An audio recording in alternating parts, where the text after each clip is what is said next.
Olá pessoal, boa noite a todos. Renata Abreu, todo mundo entrando, boa noite, boa noite, boa noite. Luz, Jesus, Lidiane, todo mundo, Wesley, Isabela, Alice,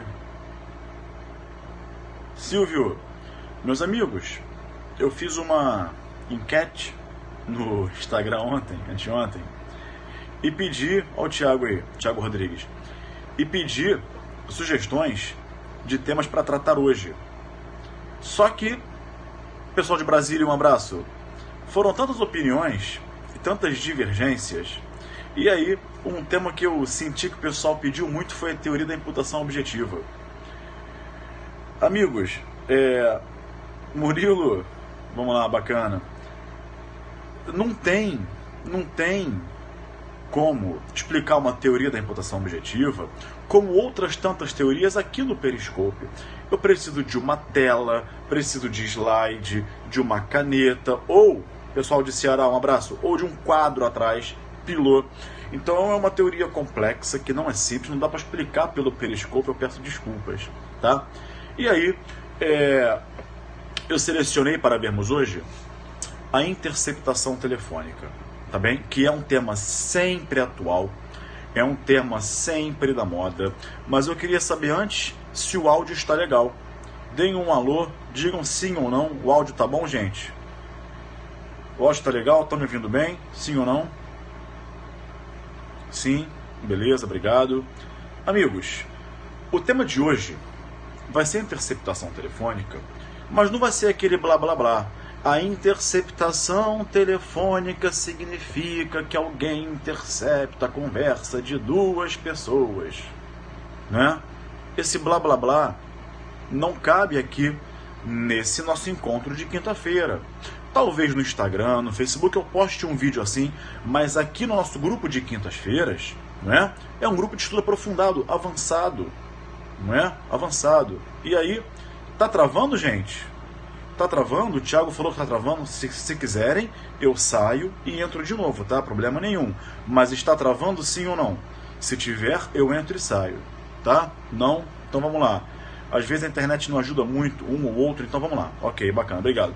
Amigos, vamos lá. Quais são as questões importantes da interceptação telefônica? Muito bem. Em primeiro lugar, a interceptação telefônica, ela exige autorização judicial. Mas por quê? Como vocês, que são meus alunos, sabem bem, eu sempre gosto de buscar e explicar para vocês os porquês das coisas. Não adianta eu falar aqui que a interceptação telefônica exige autorização judicial por conta da cláusula de reserva de jurisdição. Isso todo mundo sabe. E soa como uma decoreba. Cláusula de reserva de jurisdição.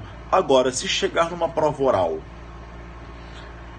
e o examinador falar: ok, doutor, doutora, desenvolva essa cláusula, né, de reserva de jurisdição, aí talvez você fique no mato sem cachorro. Então vamos aprofundar isso aqui hoje, sempre buscando os porquês das coisas. Aprofundar é buscar os porquês das coisas. Não é citar palavras em alemão, em italiano, em espanhol, em francês e citar Zaffaroni e Klaus Roxen. Isso não é aprofundar de uma vez por todas, tá? Vamos lá. Se exige sim autorização do juízo competente, por quê? Uma resposta mais apressada, porém eficaz, não vou dizer que não é eficaz, mas que demanda um desenvolvimento maior, porque aqui estamos diante de uma cláusula de reserva de jurisdição. Ok, desenvolvamos então isso, não é? O que significa essa cláusula de reserva de jurisdição? Por que se exige essa cláusula? Bom, meus amigos, pensa comigo, tá? Pensa comigo. Pessoal, de novo, está travando sim ou não? Porque se estiver travando para 2, 3 pessoas, o sinal tá bom, talvez seja o ideal sair e entrar de novo agora. Se estiver travando para todo mundo, aí é diferente. Eu saio e entro, tá? Então vamos lá. Ok, então quem está travando, sai e entra de novo, tá? Eu espero aí uns 10, 15 segundinhos. Vai lá. Atitude, manda ver. Não fica pensando não. Sai e volta que eu espero. Vamos lá. 15 segundinhos para quem está travando. Sai e entra, que eu estou aqui esperando vocês. Vai lá. 20 segundos a partir de agora. Vai lá. Esperar um pouquinho, pessoal. Não vamos ser egoístas não. Deixa o pessoal sair e entrar para todo mundo poder assistir, porque essa live é muito importante para vocês.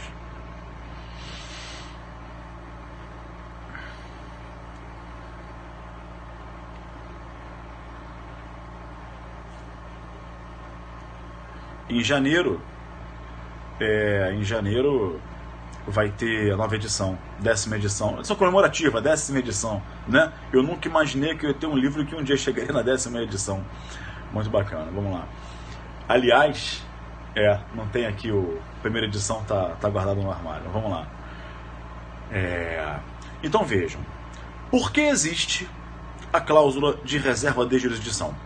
Amigos, se, por exemplo, numa busca e apreensão, numa prisão preventiva, numa interceptação telefônica, em todas essas medidas se afasta um direito fundamental. Por exemplo, amigos, numa busca e apreensão, a Polícia Civil, a Polícia Federal fez uma busca e apreensão na residência do agente 6 da manhã. Ok. Na busca e apreensão, se afasta, claro que tem autorização judicial, mas se afasta o direito fundamental constitucional da inviolabilidade domiciliar. Numa prisão preventiva, uma prisão temporária, afasta-se o direito fundamental da liberdade de ir e vir. Numa interceptação telefônica, também afasta-se o direito fundamental do sigilo das comunicações telefônicas. Toda vez que se afastar, entendam isso, olha que legal, olha que barato, você vai entender isso agora. Toda vez que se afastar um direito fundamental, o Estado democrático de direito, a ordem constitucional e legal, exigem que só o juiz pode fazer isso. A Constituição assegura vários direitos e garantias fundamentais a nós, cidadãos. Portanto, por estabilidade do sistema democrático jurídico, pela estabilidade do Estado de Direito, para que se evitem abusos praticados antes da Constituição, e a nossa Constituição é uma Constituição marcada, ferida, cicatrizada. Ali você enxerga as cicatrizes do regime militar, sem defender ou aplaudir ou criticar, mas ele tem cicatrizes. Você não pode entrar no domicílio sem mandado judicial. Ninguém pode ser preso senão em flagrante ou por ordem do juízo competente. Não é? É assegurado o sigilo de comunicações telefônicas. Então, para se garantir uma estabilidade jurídica do Estado Democrático de Direito, somente uma pessoa pode afastar um direito fundamental. Essa pessoa é uma pessoa isenta. Essa pessoa, esse personagem dentro do processo no qual se exercem direitos e garantias fundamentais, tem que ser uma pessoa equidistante das partes. Tem que ser uma pessoa desinteressada na produção de prova. Tem que ser uma pessoa imparcial. Quem é essa pessoa? É o juiz. E dentro dos personagens do processo, só um tem jurisdição, que é o juiz. Todos nós, os outros, defensores, promotores, procuradores, delegados de polícia, não é? Todos nós não temos jurisdição, nós temos atribuição. Então, para se afastar um direito fundamental, decretação de prisão, interceptação telefônica, etc., né, se exige decisão de uma pessoa específica isenta, equidistante das partes. Essa pessoa que determina uma prisão, que decreta a prisão, ou que autoriza uma interceptação telefônica, ela não tem interesse em produzir aquela prova ou essa prova. Ela é um espectador da prova. Ela autoriza a produção de prova pela parte da demanda, defesa e acusação, e aí sim a parte produz prova. Mas, Gabriel, Quando eu levo uma testemunha na audiência, eu não preciso do juiz autorizar. É claro que você não precisa. Por quê? Porque quando você leva uma testemunha à audiência, você não está violando o direito fundamental de ninguém. Não está afastando o direito fundamental de ninguém. Quando eu junto um documento, Gabriel, aos autos, a FAQ, por exemplo, um documento importante, eu não tenho que ter autorização judicial. Claro, você não está a afastar um direito fundamental de ninguém. Mas quando se faz uma interceptação telefônica, está-se sim a afastar o direito fundamental da inviolabilidade das comunicações telefônicas. Aí eu preciso de uma pessoa imparcial e isenta, que é o juiz, para autorizar. Mas não é só. Não é só. Vou além. Amigos, a cláusula de reserva de jurisdição, ela muito mais do que garantia de observância de um direito fundamental, ela é também, essa cláusula de reserva de jurisdição, ela é uma garantia do próprio Estado democrático de direito. E por quê? Bom, como eu acabei de falar, só o juiz pode afastar um direito fundamental. As partes do processo não podem fazê-lo. Tem que pedir ao juiz, que é o presidente do processo criminal, que é quem dirige o processo. E por quê? Olha que legal agora. Olha como tudo se interliga para assegurar a paridade de armas e a igualdade processual. Melhor dizendo, deixa eu inverter para ficar melhor o raciocínio. Para assegurar a igualdade processual e, como consequência disso, a paridade de armas. Se eu tenho igualdade de partes, eu tenho armas parelhas. Eu tenho paridade. Agora, se eu desequilibrar a igualdade entre as partes, eu deixo de ter uma paridade de armas, não é? Quando, na verdade, dentro de um processo, as duas partes devem ter essa paridade de armas. Muito antigamente, se dizia que um processo tinha por finalidade exercer o direito material. Como dizer, o processo só serve para condenar ou absolver o réu. Quando, na verdade, isso já não vigora mais.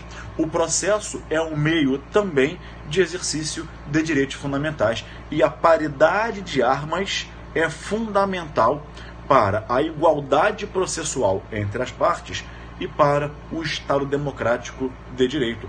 Esse, Afonso, nivelamento de armas é fundamental para o devido processo legal.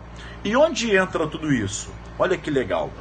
Se uma das partes tiver um poder maior do que a outra, eu causo um desequilíbrio. E a igualdade processual deixa de existir. Então, se, por exemplo, parte do processo, acusação e defesa, se o Ministério Público pudesse diretamente decretar uma prisão, afastando o direito fundamental da liberdade, não é? Deveria ser permitido também ao defensor revogar aquela prisão. Porque se uma parte pode decretar, a outra pode revogar. Aí sim eu tenho paridade de armas. Se o órgão acusatório, Ministério Público, pudesse decretar uma interceptação telefônica e afastar o sigilo da comunicação telefônica, a defesa, por sua vez, também deveria ter o direito de revogar aquela decisão. Por quê? Igualdade de partes. Se a defesa produz uma prova, né, ilícita, mas para sendo a última forma de absolver o réu, o Ministério Público também deveria poder produzir uma prova ilícita.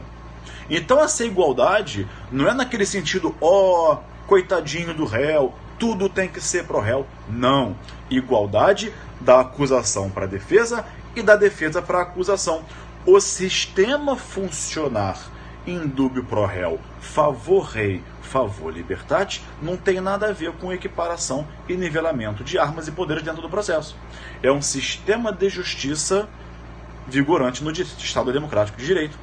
Então, por isso que nenhuma das partes, nem a acusação e nem a defesa, pode afastar um direito fundamental. Porque se uma puder afastar, a outra pode restabelecer e vice-versa. E aí o processo fica uma desordem total e completa.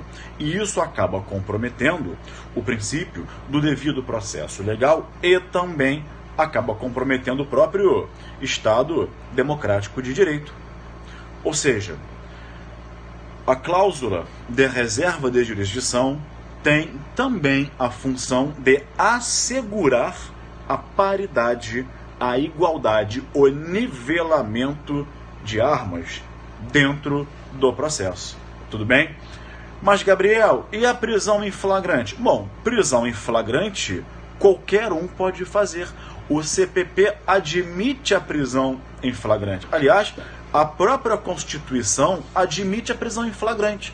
Ninguém, direito fundamental, artigo 5º, tá? Ninguém poderá ser preso senão em flagrante delito, ou seja, qualquer um pode ser preso em flagrante, ou por ordem escrita da autoridade judiciária competente. Então, em flagrante, notem, a mesma, vamos trabalhar aqui com hermenêutica, a mesma Constituição que assegurou o direito fundamental da liberdade de ir e vir, ela se excepcionou e permitiu a prisão de qualquer pessoa em situação de flagrante de prática de crime. Não tem problema nenhum, tá? Aí sim, realmente se está afastando o direito fundamental, mas com permissão constitucional. Percebeu? Então notem que esse é o espírito maior. Não adianta você chegar na prova oral, na prova discursiva, por quê? Cláusula de reserva da jurisdição. Mas doutora, desenvolva. Por quê? Desenvolva mais isso. Pois é, né? Você fica repetindo, não sai do lugar. E aí quer dizer, você não evolui, tá? Então é fundamental você evoluir no pensamento, evoluir no estudo. Agora eu quero saber de vocês uma pergunta, tá? Eu quero saber de vocês se vocês entenderam o que é, por que existe, quais são os efeitos e as consequências da cláusula de reserva de jurisdição. De novo, o que é, por que existe, quais são os efeitos e as consequências de uma cláusula de reserva de jurisdição? Sim ou não? Entenderam isso? Ficou claro para vocês? Vejam, não é assim que se estuda, não é assim que se aprende raciocinando, não é? Ao invés de decorar? Ficou claro? Pois então, a partir de agora, toda vez que ouvirem falar em cláusula de reserva de jurisdição, é esse raciocínio que você vai fazer por trás. Pode saber que naquele caso se está afastando algum direito fundamental. E aí você começa a entender o porquê disso tudo. Tá legal? Muito bem. Na interceptação telefônica não é diferente, tá? Vamos lá, gente. Agora, quem seria aqui? Eu falei que não seria blá blá blá. O que é interceptação, diferença para captação, isso é blá blá blá. Aqui não valem banalidades, aqui é um aprofundar o estudo. Grupo de quinta-feira a gente aprofunda. Depois no Instagram, no Twitter, a gente dá dica, tá? Muito bem, vamos lá. Vou falar sobre a prorrogação já, tá, Matheus? Rapidinho. Agora aqui, o juízo competente. Não basta ser juiz, tem que ser o juízo competente a autorizar aquela interceptação. E aí eu te pergunto, amigos, quem é o juízo competente? Olha que legal o raciocínio que eu vou fazer com vocês agora. A pergunta é, quem é o juízo competente? O DT Monteiro matou a pau. Acabou. Perfeito, parabéns, brilhante. O juízo competente é o juízo natural. Nem se fala ainda em teoria da aparência, não tem nada a ver com teoria da aparência. Terá a ver se houver uma serendipidade, um encontro fortuito de provas, mas em princípio você nem precisa falar em teoria do juízo aparente, é o juízo natural, tá bem? Que é aquele juízo constitucionalmente competente, tá? Então, por exemplo, em que momento pode ser feita a interceptação, gente? A qualquer momento da persecução penal, pode ser no inquérito e no processo criminal. Imaginem vocês que o processo criminal está em curso, por exemplo, na terceira vara criminal. Quem é o juízo natural para deferir a interceptação telefônica? O juízo da terceira vara criminal. que é o juízo natural. Mas, Gabriel, e se o processo estiver em grau, se houver a hipótese de foro especial por prerrogativa de função, está se investigando dentro de um processo um deputado, ou o inquérito instaurado para investigar um deputado federal. Ora, quem vai autorizar é o juízo natural. Quem é? É o juízo com competência para julgar o investigado. Nesse caso, como é deputado federal ou se for senador, será o Supremo Tribunal Federal. Gabriel, e se estiver investigando um homicídio doloso, quem seria o juízo competente para autorizar uma interceptação telefônica? Fácil. O juiz-presidente do Tribunal do Júri. E se for investigação do prefeito municipal, que tem foro especial no Tribunal de Justiça, quem é o juízo competente? O Tribunal de Justiça. Então, se você aplicar essa regra, não tem como errar. Mas, Gabriel, e se for hipótese de encontro fortuito de provas ou serendipidade? Bom, vocês sabem o que é isso, mas eu quero trazer à tona um conceito. Na minha humilde opinião, quem melhor conceituou serendipidade foi o grande mestre Luiz Flávio Gomes. Ele falou, atirar no que viu e acertar no que não viu. Eu vou repetir, atirar no que viu e acertar o que não viu. É isso. Eu atiro num tráfico de drogas. Eu estou investigando um tráfico de drogas por interceptação telefônica devidamente autorizada pelo juiz competente. Durante a investigação do tráfico, encontram-se provas de homicídio. Ou seja, eu investigo um tráfico e acho prova de homicídio. Esse crime que eu achei, esse crime que eu encontrei, daí encontro fortuito de provas, na investigação do primeiro crime, o Supremo Tribunal Federal chamou de crime achado. É uma expressão que a doutrina não usa, tá? Mas crime achado. Ou seja, nesse caso, aí eu tenho uma distinção. Por exemplo, olha a doutrina é pacífica, a jurisprudência também, mas essa questão chegou no Supremo especificamente. Investigava-se um agente por tráfico de drogas, por interceptação telefônica. Durante a investigação, amigos, encontraram-se provas de homicídio daquele mesmo agente, que ele tinha matado alguém. Diante daquela prova do homicídio, o juízo decretou a prisão preventiva. Essa prisão é nula? Não, disse o Supremo. Por quê? Quando encontraram-se provas do homicídio, o processo estava em curso lá na, por exemplo, terceira vara criminal. Então, aquele até então era o juízo competente. Não há que se falar em nulidade nesse caso, tá bem? Outra coisa, e se for o caso de modificação, atenção que eu vou te falar agora, modificação superveniente de competência. Ou seja, dou-lhes um exemplo claríssimo. Por exemplo, eu quero financiar um carro no banco Bradesco, um banco privado qualquer, Bradesco e tal. Mas não ganho o suficiente para isso. Eu pego meu contra-cheque, coloco um zero a mais, vou ao banco, e aí o meu salário pula para um zero a mais, um dígito a mais, e o banco me concede financiamento. Ou seja, eu ganhava R$1.000 e queria um financiamento que a parcela era 800. O banco nunca vai me conceder. Mas se eu puser mais um zero, passa de 1.000 para 10.000, ficticiamente. Aí o banco, o cara ganha 10.000, pode pagar R$800 por mês. Concedeu. Mas ele concedeu com base na minha fraude, minha falsidade, né? Então, eu pratiquei uma fraude para obter o financiamento. Amigos, qual é o crime? Podem responder. Qual é o crime que o agente pratica se ele empregar uma fraude para obter uma vantagem indevida? Atenção, podem responder. Atenção, vou repetir. O agente pratica uma fraude, olha aí, exatamente, estelionato, para obter vantagem indevida. É estelionato. Ó, ninguém errou. Parabéns a todos. Parabéns. Estelionato. Agora, quer saber de uma coisa? Não é estelionato. Não é. Amigos, isso é crime. Isso aí, Thiago Rodrigues, matou a pau. É crime contra o Sistema Financeiro Nacional. Artigo 19 da Lei 7492 de 86. Eu vou repetir. Artigo 19. Parece estelionato.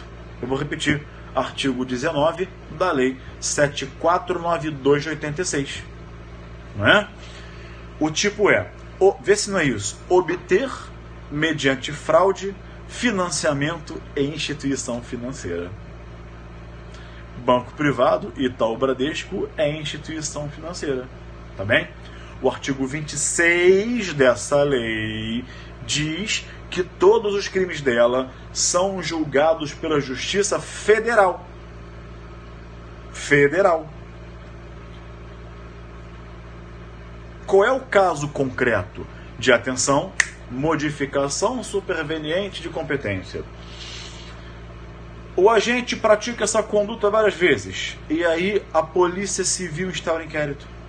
E o juízo estadual, qualquer um, vai à livre distribuição, essa medida cautelar, e qualquer juízo de qualquer vara criminal concede, permite, defere a interceptação telefônica. Lá pelas tantas, ele é denunciado também, com base nas provas colhidas na interceptação telefônica.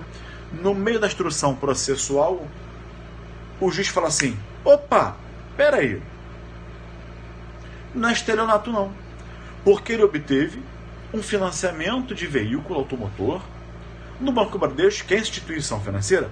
Isso aqui é crime contra o Sistema Financeiro Nacional, não é estelionato. E a competência é da Justiça Federal. O juiz pega os autos, ele profere uma decisão declinando de sua competência, e aí a incompetência é absoluta em razão da matéria, e remete os autos para a Justiça Federal. Ok. A pergunta é, o que houve aqui? Vê se não foi isso, modificação superveniente de competência. O processo nasceu na Justiça Estadual e vai para a Justiça Federal. A pergunta é, aquela interceptação telefônica é válida ou é nula? Porque se tu me disseres que ela é nula, será uma prova ilícita. E aí? Amigos, o STF e o STJ são pacíficos, cobertos de razão, que essa prova é lícita, é válida. E o STJ, mais de uma vez, já disse que aqui se aplica a teoria do juiz aparente.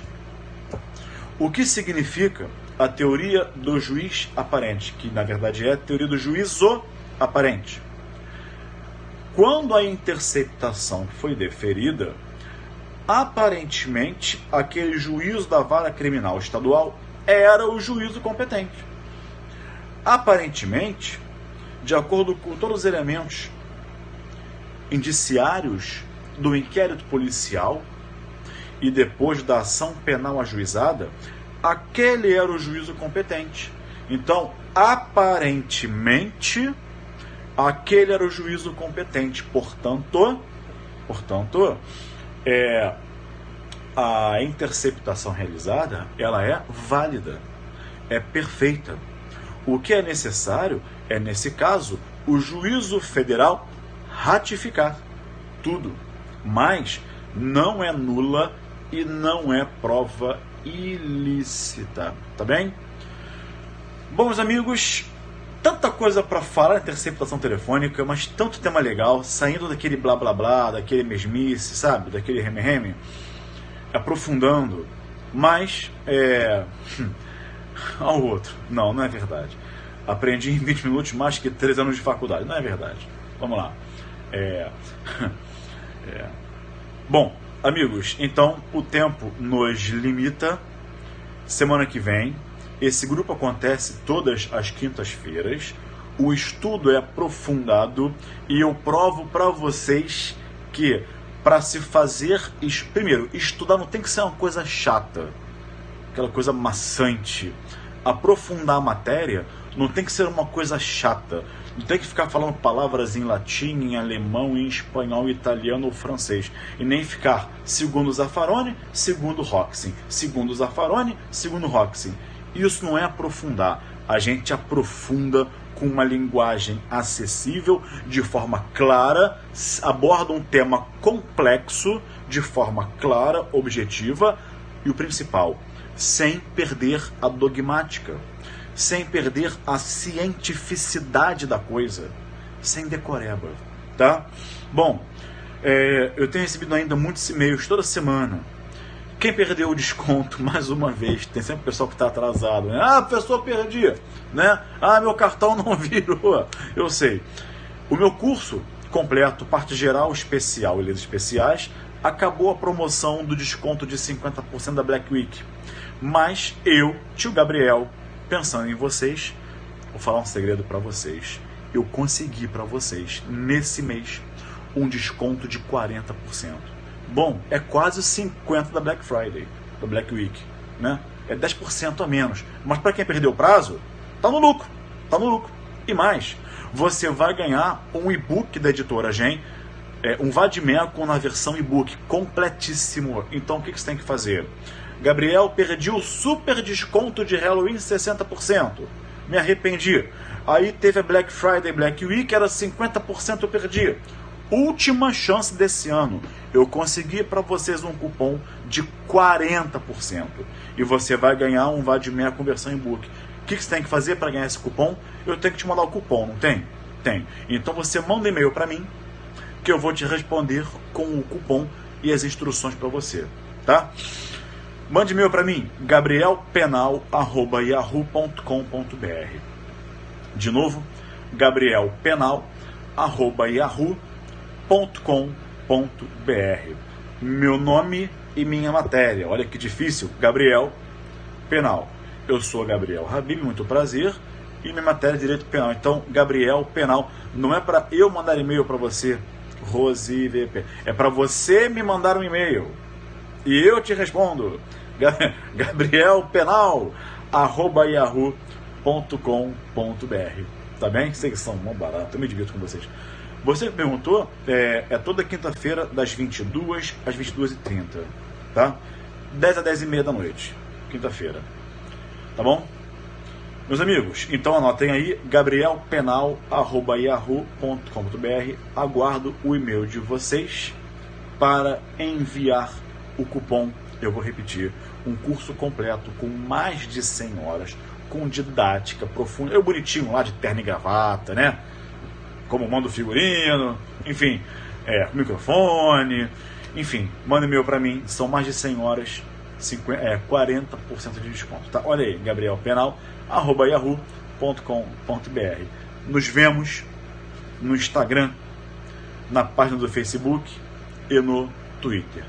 O curso ele tem duração de 6 meses para vocês assistirem.